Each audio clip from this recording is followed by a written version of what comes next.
আমার টাকা দে, টাকা দে, আমার টাকা দে। ভাইজান আমি আসলে আমি একটা বিজনেস নিয়েছি বুঝছেন, হ্যাঁ। নতুন বিজনেস নিয়েছি। আমি সামনের মাসেই আপনারে দিয়ে দেবো টাকাটা। না না, ওইরকম সামনের মাসে সামনের সপ্তাহে কইতে তুমি 6টা কিস্তি বাজাইছো, আমার টাকা দিয়ে হেবি রেঞ্জে যাবা। দাদা ভাই আমার কাছে টাকা নাই, আপনি যদি এককালে বেশি আমি টাকা লাগে আমার ফেন্ডার খুলিয়ে লইছেন, এটা বেশি বেশি না না, আমি ও প্যান্ট ফোন খুলতে পারবো না।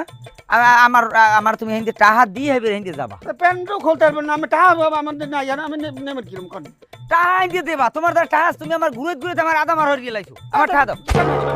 পাখি কলার ধরে পাখি তুই দিয়ে জানি দেওয়া আবার এ টাকা তুই পাবি না আমি পাবো। ওই একজনে তো পাই, এত কি হয়েছে তো কি? আমি টাকা দিব না, আমি কইছি না দিব। না না, হিন্দি টাকা দিয়ে হেবি হিন্দি লড়বি, এক পাও লড়তে পারবি না নাইলে। এই ললাম আমি হরিণ আমার তোর নাম মামলা দিম, কিন্তু তুই হিন্দি লড়িস না। আমি আমার কারবার টাকি না আমি হরিণ মামলা দেন।